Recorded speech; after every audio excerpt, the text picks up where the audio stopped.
성령 하나님, 이 시간도 우리를 감동하여 주옵시고 우리에게 필요한 말씀으로 채워 주옵시고 우리의 삶의 지혜의 말씀으로 채워 주시옵소서. 예수님의 이름으로 기도합니다. 아멘. 영국에서 가장 큰 자선단체가 오아시스 트러스트라고 하는 곳입니다. 이곳의 설립자가 스티븐 초크 목사입니다. 2010년도 자료입니다마는 이분이 현재 다니엘 스포츠 행사를 통해서 가장 성금을 많이 한 분으로 기네스북에 이분의 이름이 올랐다고 합니다. 이분은 주로 교회 사역도 지역에 있는 가난하고 소외된 사람들에게 포커스를 맞추고 또 자원봉사를 통해서 그들을 섬기면서 목회하는 사역을 하는 분입니다. 이분의 공로가 인정이 되어서 영국 요왕으로부터 MBE를 수여받았다고 하는데, 이거 멤버십 오브 더 브리티시 엠파이어니까 아마 황실의 멤버십을 수여 받은 것입니다. 굉장히 명예로운 상이죠. 이 목사님이 하루는 뉴욕에서 빌리 그레함 목사님과 교제를 나누는 시간을 가졌다고 합니다. 원체 유명한 두 분이 만났으니 할 말이 좀처럼 많지 않았겠어요? 그래서 대부분의 시간들을 호텔에서 이런저런 이야기를 나누면서 시간을 보냈다고 합니다.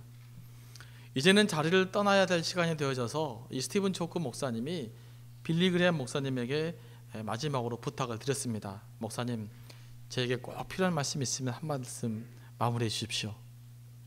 그랬더니 빌리 그레함 목사가 한참 동안을 생각하더니 고개를 숙여서 자기 앞으로 이렇게 고개를 내밀더니, 목사님, 인생은 빨리 지나갑니다. 그러더랍니다.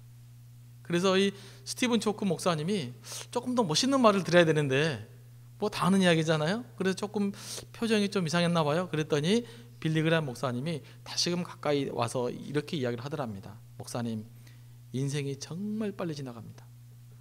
목사님이 생각하는 것보다 훨씬 더 빨리 지나갑니다. 그렇게 이야기를 하더랍니다. 그러면서 중요한 것은 중요한 것으로 유지하십시오, 이런 이야기를 남겼다고 합니다. 그런데 스티븐 초크 목사님이 이 말이 너무나 감동이 되어져서 지금도 중요한 것은 중요한 것으로 유지하라는 원칙을 가지고 자신의 비전을 지키며 살고 있다, 이런 이야기를 읽은 적이 있습니다.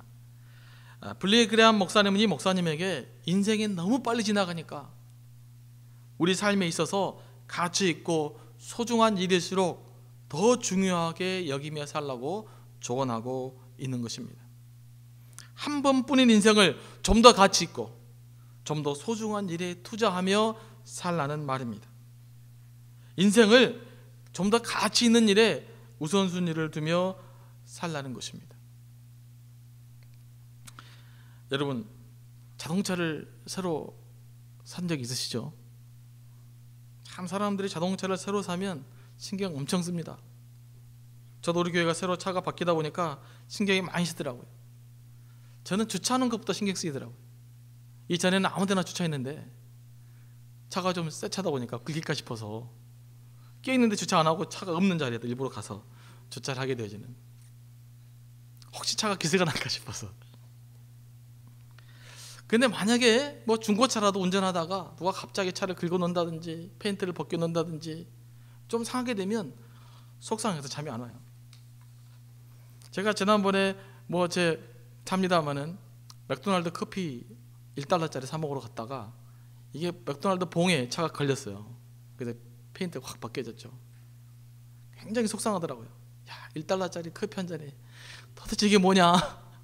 괜히 하필 왜 나 거기에 커피를 먹으러 갔을까? 다른 맥도날드도 많은데. 그런 후회를 한 적이 있습니다. 뿐만 아니라 요즘은 차가 이제 교회 차가 세다 보니까 무슨 이상한 소리만 나면 득달같이 딜러샵으로 갑니다. 이전에는 무슨 소리가 나도 괜찮았는데 그렇게 민감하게 반응하고 살거든요. 그러니까 내가 조금 비싸게 사고 좀 중요한 물건은 그렇게 애를 쓰고 살아요. 그런데 정말 그보다 더 훨씬 중요한 인생의 가치에 대해서 나는 얼마나 소중하게 여기며 살았는가. 내가 내 인생을 정말로 낭비한 거에 대해서, 가치 있는 삶을 살지 못한 거에 대해서 내가 얼마나 가슴 아프며 또 얼마나 아파하며 살았는가 이렇게 생각해 보면 좀 그러지 않은 것 같아요. 가끔씩 이런 생각을 해봅니다. 참, 인생의 가치를 10년 안팎으로 운전하는 자동차보다 더 소홀하게 취급하고 있지 않나, 이런 생각들을 해보게 되어집니다. 여러분은 어떻습니까? 여러분의 살아야 될 인생의 가치가 인생의 가치를 얼마나 더 중요하게 여기며 살아가고 있습니까? 값비싼 물건, 소중한 물건에 대해서는 그렇게 신경을 쓰며 살지만 정말 내 인생의 가치 있는 삶을 위해서 얼마나 내가 신경을 쓰며 살았는가? 여러분, 더 많이 사랑하지 못해서 아파한 적이 얼마나 있습니까? 더 많이 용서할 수 없는 자신의 연약함을 보고 눈물 흘린 적이 얼마나 있으십니까? 여러분이 추구해야 될 영적 비전과 도덕적인 삶과 현재 여러분이 살고 있는 삶의 괴리, 그로 인해서 잠 못 이룬 밤을 보내신 적이 있으십니까? 우리는 이렇게요, 참으로 하나님 앞에 드려야 될 인생의 가치를 그 우리가 인생살이 가운데 조금 누릴 그 물건보다 더 소중하게 취급하지 못하고 사는 경우가 얼마나 많은지 몰라요. 이제 우리도 좀 더 가치 있고 좀 더 소중한 일에 우선순위를 가지고 살 때가 되지 않았나, 이런 생각을 해보게 됩니다. 오늘 본문은 느헤미야에 관한 내용입니다. 느헤미야는 예루살렘 성벽을 재건함으로써 이스라엘 민족의 정신을 재건한 사람입니다. 첫 번째 출애굽이 모세를 통해서 이루어졌다면 두 번째 출애굽은 느헤미야와 에스라를 통해서 이루어졌습니다. 느헤미야는 페르시아의 고위 간직을 지내면서 안락한 삶을 살고 있는 엘리트였습니다. 그런데 하루는 자기 동생 하나니가 느헤미야를 방문하러 왔어요. 그래서 예루살렘 소식을 물어봤더니 예루살렘이 성이 다 황폐하게 되어지고 성문들은 다 불타 없어지고 성벽들도 다 파괴되었다, 이런 이야기를 듣게 되어집니다. 이때 느헤미야가 이 소식을 듣고요, 엉엉 울어요. 통곡을 하고 웁니다. 우리도 이런 마음이 있어야 되는데, 사실 예루살렘 성전이 무너지고 성벽이 모두 이렇게 허물어졌다라는 것은요, 이스라엘 백성의 이 중심점, 이스라엘 민족 정신의 중심점이 지금 사라지고 없다는 것을 의미해요. 당시에 이스라엘 민족들을 하나로 뭉칠 수 있는 구심점이 사라진다고 하면 이스라엘 백성이 얼마 안 가서 역사 속으로 사라져버리게 될 것은 자명한 일이에요. 그러니까 이 단지 성벽 재건이 단순한 건축의 문제가 아니었습니다. 이스라엘 민족의 정체성과 그들의 민족혼을 지킬 수 있는가 없는가 하는 문제였어요. 이것이 없다면 이스라엘 민족은 곧 지금 역사 속으로 사라지게 될 그런 운명에 처하게 된 거예요. 이것을 안 느헤미야가 그렇게 가슴 아파하면서 울었습니다. 이렇게 통곡을 하면서 1장 보면은 19절에서 11절까지 말씀을 보면 하나님께 두 가지를 간구합니다. 첫 번째는 흩어져 있는 이스라엘 백성들을 회복시켜 달라고 기도합니다. 예루살렘 성을 중심으로 다시 그들을 회복시켜 달라고 기도하고요, 그 다음에 11절 후반절 말씀을 보면 자신을 형통하게 해달라고 기도합니다. 제가 후반절을 읽겠습니다. 오늘 종이 형통하여 이 사람들 앞에서 은혜를 입게 하옵소서. 여기서 형통하게 해달라는 말은요, 성공하게 해달라는 말이에요. 그래서 영어는 success, 성공으로 번역을 되어져 있습니다. 느헤미야가 이스라엘 민족을 위해서 열심히 눈물로 기도하면서 느헤미야가 기도했던 두 번째 내용, 하나님 내가 좀 성공하게 해주십시오. 그래서 왕과 이 대신들 앞에 내가 인정받게 해주십시오. 이렇게 기도하고 있습니다. 느헤미야가 왜 하나님께 이런 세속적인 성공을 위해서 기도했을까요? 이제는 이스라엘이 망하게 됐으니까 나만큼은 잘 먹고 잘 살아야 되겠다, 이것 때문에 기도하고 있는 것입니까? 아니죠. 느헤미야는 사실 하나님을 위해서 더 큰 헌신을 하게 해달라고 기도하고 있는 것입니다. 여러분의 성공을 위해서 기도할 때도요, 하나님 축복받기 위해서 기도할 때도요, 더 큰 헌신을 위해서 기도할 수 있게 되길 원합니다. 그래야 하나님이 역사하시는 거예요. 느헤미야는 자신이 무너져가고 있는 이스라엘 백성들을 위해서 무엇인가를 할 수 있는 그런 영향력 있는 자리를 달라고 기도했습니다.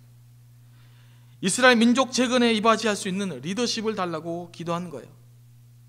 그래서 하나님께서 그를 술 맡은 관원이 되게 했다. 여기까지 1장 말씀입니다. 술 맡은 관원은 사실 연회 자리에서 왕이 독살 당할 것을 보호하기 위해서 먼저 술의 맛을 보고 이상 없으면 왕에게 주는 자리예요. 그렇기 때문에 왕을 가장 가까이에서 모실 수 있는 직책이면서 왕이 가장 신뢰할 수 있는 사람을 술 맡은 관원을 시키는 것이죠. 그러니까 술 맡은 관원은 특별하게 공식적으로는 그렇게 높은 직책은 아닐 수도 있습니다. 그런데 비공식적으로는 왕에게 가장 큰 영향력을 미칠 수 있는 사람이에요. 아무래도 그러지 않습니까? 얼굴 한 번 더 본 사람, 더 가까이 있는 사람의 말을 듣게 되어 있습니다. 사람들은. 그래서 측근들이 오히려 무서운 것이죠. 다른 어떤 고위 관직보다 더 큰 영향력을 발휘할 수 있는 자리에 지금 느헤미야가 놓여져 있습니다. 오늘 본문은 느헤미야가 술 맡은 관원이 된 지 4개월쯤 지난 후의 일입니다. 1절 말씀 보면 느헤미야가 니산월에 왕 앞에 있는 포도주를 드렸다고 기록되어져 있습니다. 페르시아는 니산월에서부터 한 해가 시작된다고 합니다. 그래서 신년 할애회 같은 그런 이 파티가 벌어졌던 것 같습니다.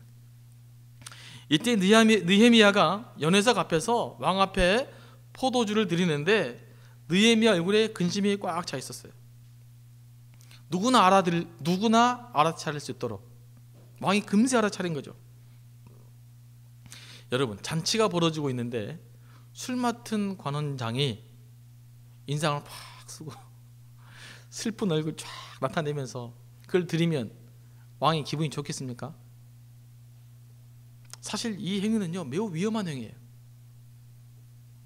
왕의 심기를 건드리는 행위이기 때문에 명백히 징계감이고 심지어는 매우 위험할 수도 있어요. 야, 바꿔라. 그럼 끝인 거예요. 기분 나쁜데 바꿔라. 그런데 사실 하나님께서는 이때부터 역사하고 있어요. 왕이 느헤미야의 슬픈 표정을 보고 이를 노여워하는 것이 아니라 도리어 느헤미야를 염려합니다. 그래서 왕이 도대체 무슨 일이냐고 느헤미야에게 묻습니다. 2절 하반절 말씀을 보면 그때 내가 크게 두려워하여 이렇게 기록하고 있습니다. 그러니까 느헤미야도 사실 두려웠어요. 이게 자칫 잘못하면 자기의 소원을 말하기 전에 사단 날 지경이니까 얼마나 두려움이 있었겠습니까? 아무리 하나님을 의지하고 명확한 비전이 있더라도 인간적으로 두려운 건 두려운 것이죠. 저는 참 성경이 멋있어요. 다른 영웅전은 사람들의 연약한 부분을 다 빼놔요. 근데 하여간 성경 보면 그렇게도 연약한 약점들을 그렇게도 잘 꼬집어 놨는지 몰라요. 하나님이 하시고 있다는 것을 명확하게 보여주기 위함입니다. 왕이 느헤미야에게 무슨 일이냐고 묻는 순간은 한편으로는 기회이자 한편으로는 위기입니다. 이 순간 어떻게 대답하느냐에 따라서 왕의 호의를 얻을 수도 있고 왕의 진노를 받을 수도 있기 때문입니다. 만약 이 순간에 왕의 호의를 얻지 못한다면 느헤미야가 품고 있는 민족 재건의 꿈은 수포로 돌아가는 거예요. 이 정도 되니까 하나님께서 역사하셔서 느헤미야를 지금 세밀하게 도와주고 있는 거겠죠. 어쨌든 느헤미야가 대답을 잘합니다. 3절 보면 기가 막히게 대답을 해요.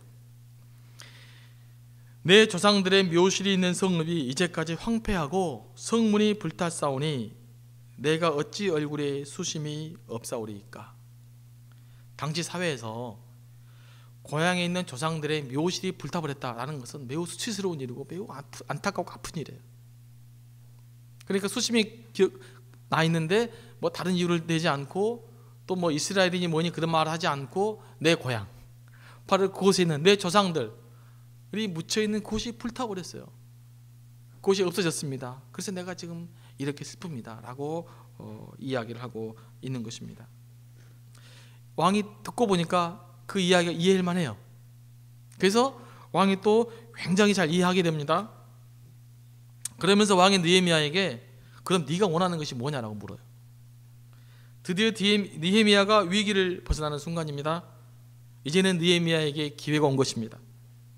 하지만 이 상황도 매우 중요한 상황이었어요. 구체적으로 일이 성취되기 직전의 상황이기 때문에 어찌 보면 느헤미야에게 더 중요한 일이었는지도 모릅니다. 이 절박한 상황에서 느헤미야가 뭘 했습니까?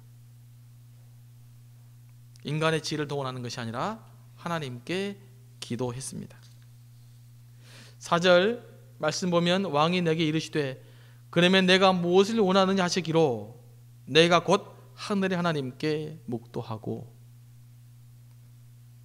일이 결정적으로 추진되기 바로 직전에 느헤미야가 했던 것은 하나님께 기도하는 일이었습니다. 이런 절박한 상황에서 짧게 기도했지만 얼마나 간절하게 기도했겠어요. 하나님, 이 기회 무산되면 아시죠? 이 기회 무산되면 우리 민족 회복되는 거 아시죠? 그런 마음으로 왕에게 부탁했을 것입니다. 그래서 5절 말씀에 이렇게 왕에게 이렇게 이야기합니다. 왕에게 이르되 왕이 만일 좋게 여기시고 종이 왕의 목전에서 은혜를 얻었사오면 나를 유다 땅 나의 조상들의 묘실에 있는 성읍에 보내어 그 성을 건축하게 하옵소서. 이렇게 부탁을 드립니다. 이렇게 느헤미야는 두렵고 떨리는 마음으로 왕에게 부탁했는데 왕이 의외로 쉽게 딱 들어줘 버리는 거예요. 참 이 기도의 역사가 이렇게 나타납니다. 정말로 짜릿한 순간 아니겠습니까? 하나님이 역사하시면 우리가 생각하는 것보다 훨씬 더 크게 응답해 주시는 분이십니다. 그러므로 문제가 크면 클수록, 문제가 중요하면 중요할수록 우리의 경험과 우리 자신의 지식을 의지하지 말고 더욱 절박하게 하나님께 기도할 수 있어야 합니다. 하나님이 역사해 주시면 그토록 어려운 문제가 이토록 쉽게 풀리는 거예요. 인간적으로 볼 때는 답이 안 나오는 문제가 하나님이 역사해 주시면 답이 나오기 때문입니다. 느헤미야는 그런데 여기서 끝나는 것이 아닙니다. 오늘 성경 말씀 보면 너무나 긴박스러워요. 사실 가만히 묵상해 보면 여기서 끝나면 얼마나 좋겠어요. 7절, 8절 말씀 보면 점점점 더 큰 부탁을 하고 있어요. 느헤미야가 겁도 없이. 7절 말씀 보면 우선은 서쪽 총독들에게 내리는 조서를 주어 그들로 하여금 느헤미야를 유다 땅까지 무사하게 통과하게 해달라고 부탁을 합니다. 여기까지는 이해될 수 있어요. 사람을 보냈는데 사람을 안전하게 보내는 것이 당연한 일 아니겠어요? 근데 8절은 상당히 어려운 부탁입니다. 자, 8절 말씀을 제가 읽겠습니다. 또 왕의 삼림 감독 아삽에게 조서를 내리사 그가 성전에 속한 영문의 문과 성곽과 내가 들어갈 집을 위하여 들보로 쓸 제목을 내게 주게 하옵소서. 이게 왜 큰 문제인고 하면요, 당시에 성곽을 지을 수 있을 만한 그런 제목들은 국가 재산이고 특별히 왕이 관리하는 재산이에요. 근데 지금 느헤미야가 페르시아 성을 건축할 수 있는 목재를 달라 그러는 문제가 안 돼요. 무슨 목재예요? 이스라엘 성을 중건할 수 있는 목재를 달라는 거예요. 그런데 이스라엘 백성이 무너진 성곽들을 다 이렇게 중수가 끝났어요. 그러면 그 성이 지금은 황폐하고 아무것도 할 수 없는 성이지만 완전히 중축이 되면 뭐가 됩니까? 요새가 돼요. 전쟁할 수 있는 요새가 된다는 말이죠. 근데 그렇게 성곽을 중축한다는데 왕이 그 부탁을 흔쾌히 들어줍니다. 그래서 느헤미야가 8절 후반절에 이렇게 말합니다. 내 하나님의 선한 손이 나를 도우심으로 왕이 허락하고. 상식적으로 아닥사스다 왕이 이런 무례한 부탁을 들어줄 수가 없는 거예요. 자기 석구구의 나라를 요새화시키겠다는데 그게 쓸 제목을 달라는데 왕이 허락해 주겠어요? 근데 왕이 허락해 줍니다. 뭐 때문에요? 하나님의 선한 손이 왕에게 역사함으로 허락했다고 이야기합니다. 이 상황에서요, 왕이 조금만 의심하면 사실 느헤미야는 끝장이에요. 이것 봐, 이게 도를 넘어가네. 이게 가만가만히 봤더니 자기 민족 재건을 위해서 이렇게 애를 써? 뭐 이렇게 되면 끝나는 거예요. 그런데도 왕은 그런 질문을 하지 않고 느헤미야의 요청을 쉽게 들어주게 되어지는 것이죠. 오늘 느헤미야의 말씀처럼 하나님께서 역사했기 때문에 그래요. 하나님의 역사하심, 이런 위기의 상황에서도 하나님께서 넉넉하게 길을 열어주시고 답을 주시고 우리가 기대하는 것보다 훨씬 더 큰 응답을 주신다는 사실들을 이 말씀을 통해서 다시 한번 기억해낼 수 있게 되기를 바랍니다. 저는 이 말씀을 묵상하면서 느헤미야가 왜 이런 모험을 감수했을까? 실은 여기에 조금 더 큰 초점을 뒀어요. 왜 그는 안락하고 편안한 삶을 포기하고 이렇게 어려운 길을 택하게 됐을까? 느헤미야를 쭉 읽어보면요, 여기서 끝나는 게 아니에요. 사마리아 사람들은 느헤미야를 모함하고 나중에는요 자객을 동원해서 느헤미야를 제거하려고 했어요. 그러니까 느헤미야가 기도응답 받아가고 하는 일은 줄곧 위기 속으로 자신을 몰아넣는 일이었습니다. 이런 위기 상황을 어떻게 보면 본인 스스로 자초한 것이죠. 무엇이 느헤미야로 하여금 이런 삶을 살게 했을까? 12절에 그 대답이 나와 있습니다. 12절 한번 같이 읽겠습니다. 내 하나님께서 예루살렘을 위해 무엇을 할 것인지 내 마음에 주신 것을 내가 아무에게도 말하지 아니하고 밤에 일어나 몇몇 사람과 함께 나갈새 내가 탄 짐승 외에는 다른 짐승이 없더라. 무엇입니까? 느헤미야가 이토록 자신의 삶을 모험 속으로 던져낼 수 있었던 것은 하나님께서 느헤미야에게 주신 비전 때문이었어요. 하나님이 예루살렘을 위해서 내가 무엇을 할 것인지 내 마음에 주셨다. 이게 비전입니다. 여러분이 하나님의 비전을 갖잖아요. 하나님이 여러분의 마음에 주신 것이 있어요. 네 평생 이 일을 하며 살아라 라고 주신 하나님의 음성 같은 것이 있어요. 이게 우리의 비전이에요.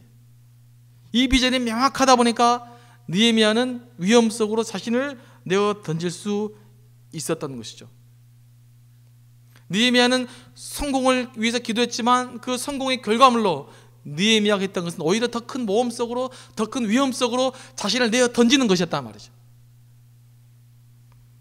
우리가 생각하는 축복과 좀 다르죠. 느헤미야가 가고 있는 길이. 조금 전에 언급했던 스티브 초크가 비전에 대해서 이렇게 말합니다. 잘 들어보십시오. 비전의 사람들의 아이디어는 사람들을 움직이고 발전시키며 그들에게 동기와 영감을 부여한다. 비전의 사람의 아이디어는 아침 일찍 사람들을 깨우고 그들로 하여금 밤 늦게까지 자지 못하게 하며 마침내 이를 성취할 때까지 씨름하고 걱정하고 일하고 기도하게 만든다. 비전은 레이저처럼 정밀한 집중력과 강인한 결단력 그리고 흔들리지 않는 헌신을 요구한다. 여러분, 이런 게 비전입니다. 사람들이 비전 하면 무슨 내가 무슨 비전만 갖고 있으면 일사천리로 일이 다 풀릴 거라고 착각합니다. 요즘 젊은 사람들은 비전 있습니다. 비전이 뭐냐라고 묻습니다. 그런데 비전을 성취하기 위해서 비전이 있으면 사람들을 그냥 안 놔둬요. 그냥 앉아있을 수 없게 만들어요.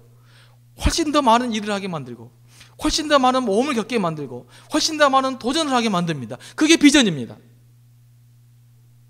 오늘날 수많은 교회에서 비전을 이야기하면서도 실질적으로는 비전을 위해 헌신하는 사람이 많지 않아요. 그래서 비전이 안 이루어지는 것입니다. 비전은 뭐라고요? 오늘 더 노력하게 만들고 더 애쓰게 만들고 더 기도하게 만들고 더 눈물나게 만들고 더 많은 고통과 더 많은 절망과 더 많은 좌절을 겪게 만들 것입니다. 그게 비전이에요. 그 비전을 여러분 품으시겠습니까? 그래도 품어야 돼. 그래야 하나님의 일들을 감당해낼 수가 있어요. 그래야 우리 인생을 가치 있게 살 수가 있습니다. 느헤미야가 마음속에 품고 있었던 것이 무엇입니까? 성벽 재건을 통해서 이스라엘 백성을 일으켜 세우는 거였어요. 이스라엘 백성의 역사 속으로 흩어지지 않고 먼 미래까지 그 민족 공동체가 보존될 수 있는 그 꿈, 그 비전을 위해서 느헤미야는 자기 자신을 헌신했던 것입니다. 안락한 삶이 아니라 오히려 준비된 험난한 미래로 자신의 삶을 던져낼 수 있었던 것입니다. 이스라엘 민족 공동체를 구하고자 하는 이 느헤미야의 헌신이 있어서 오늘날의 이스라엘이 지금 존재할 수 있는 거예요.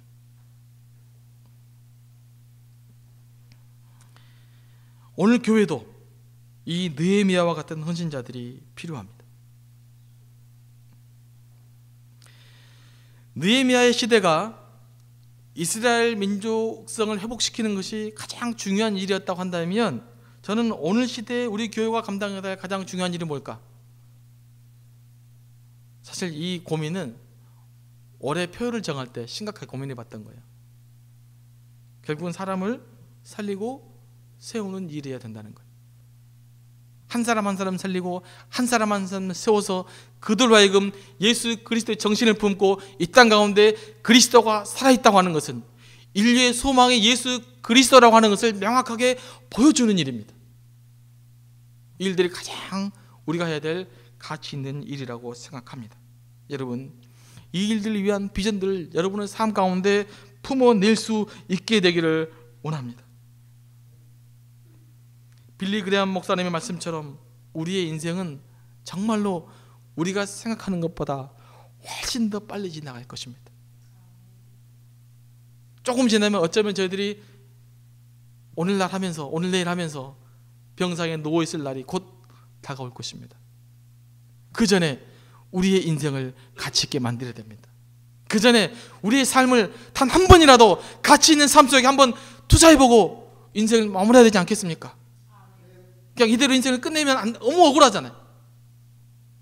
이렇게 살아갈 수는 없잖아요. 뭔가 내 인생 끝나기 전에 하나님을 위해서 뭔가 할 수 있는 일을 해봐야 하지 않겠습니까? 단 한 개라도, 단 무엇이라도 내가 죽기 전에 하나님, 내가 이 일은 부끄럽지만 주님을 위해서 최선을 다했습니다라고 하는 그 일들이 우리에게 있어야 되잖아요. 저는 그 일들을 위해서 우리를 불렀다고 믿습니다. 우리들이 그 일을 해내기를 원합니다.